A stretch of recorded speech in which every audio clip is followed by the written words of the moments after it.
Hello explorers, this is Mr. Rinehart from Miss Bianchi's class, and today I'm going to read you a very special story about a very famous person in our own American history, our very first president, George Washington. Yeah, this guy right here on this quarter. So let's get this out of the way and get to this book. The book is called George Washington and the General's Dog, written by Frank Murphy, illustrated by Richard Walz.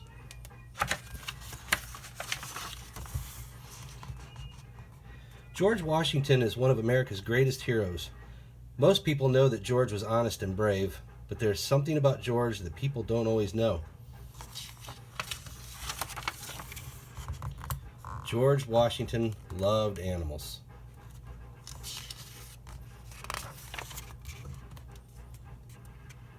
George learned to ride horses as a boy. Sometimes he rode into town. He rode fast, but he never fell. People said he was the best rider they had ever seen.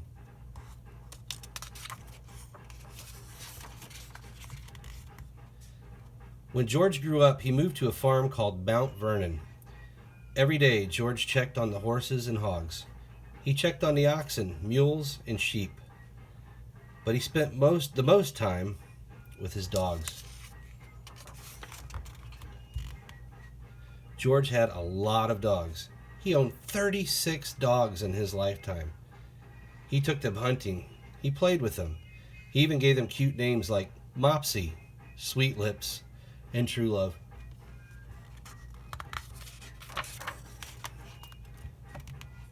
Sometimes George spoiled his dogs. He let them run around the house. One day, George's wife, Martha, cooked a ham for dinner. George's dog, Vulcan, jumped up and stole the ham right off the table.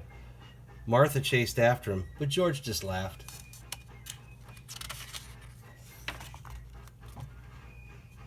George liked being at Mount Vernon with Martha and the animals, but America needed him. America was not yet its own country. It was an English colony. That means it belonged to England. Many American colonists wanted to be free from England, so they went to war. The war was called the American Revolution. The colonists chose George to be their general. George chose his favorite dog, Sweet Lips, to go with him. He said goodbye to Martha in Mount Vernon. He jumped on his horse, Nelson, and rode into battle. Sweet Lips was right beside him.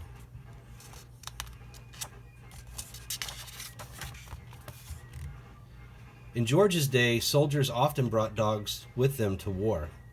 Dogs helped hunt. Dogs helped track the way. Dogs helped guard against wild animals. Best of all, dogs were great partners.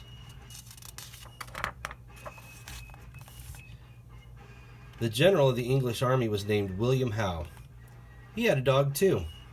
He also had 9,000 soldiers. They had plenty of supplies.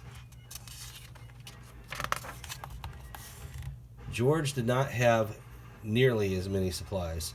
Sometimes his soldiers were cold. Sometimes they were hungry, but they did not give up.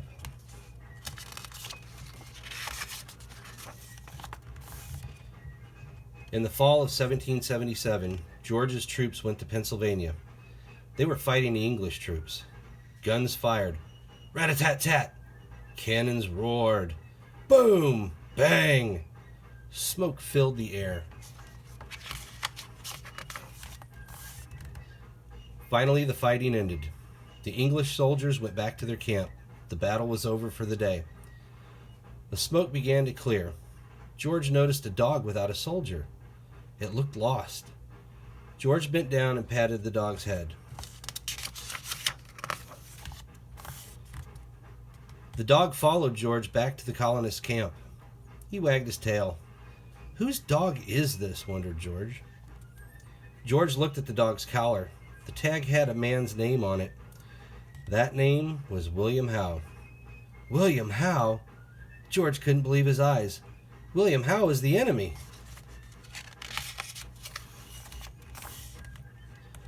Word about the enemy dog spread through camp. Some of George's men wanted to keep the dog, but George said no. George believed the dog belonged with his master. George had his friend Alexander Hamilton write a note to General Howe. The note said that George wanted to return the dog.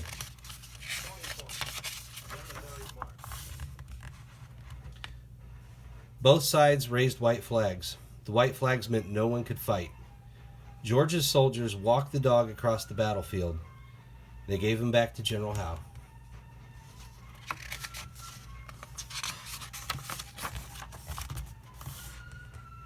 People in England found out about George's good deed. The English still wanted to beat George and win the war, but now they respected him.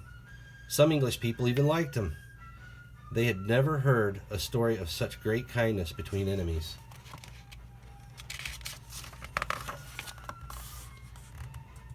In 1783, America won the war against England. America became its very own country. George Washington went home to Mount Vernon.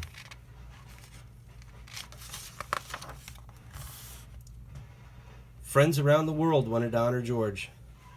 They wondered what he would like. Then they remembered the story about the dog. Soon, presents started arriving at Mount Vernon. The King of Spain sent George a mule. George named him Royal Gift.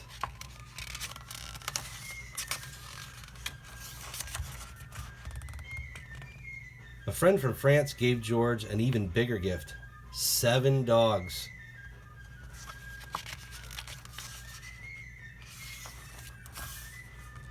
George's work was not done, though. The American people needed a leader. They elected George to be their first president. People all over America loved their new president. They cheered when he rode by in his carriage. They knew it was him because his 6 white horses always led the way.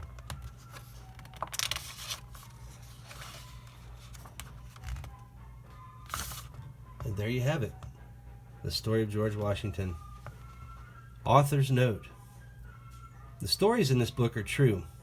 We can't be sure exactly how they all happened, but we've tried our best to show the way things might have been.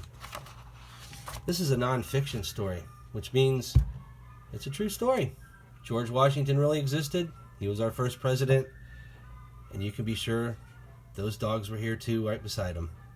I hope you enjoyed today's story, and I look forward to reading you another one very soon. Take care. Have an awesome day. Mr. Rinehart, signing off.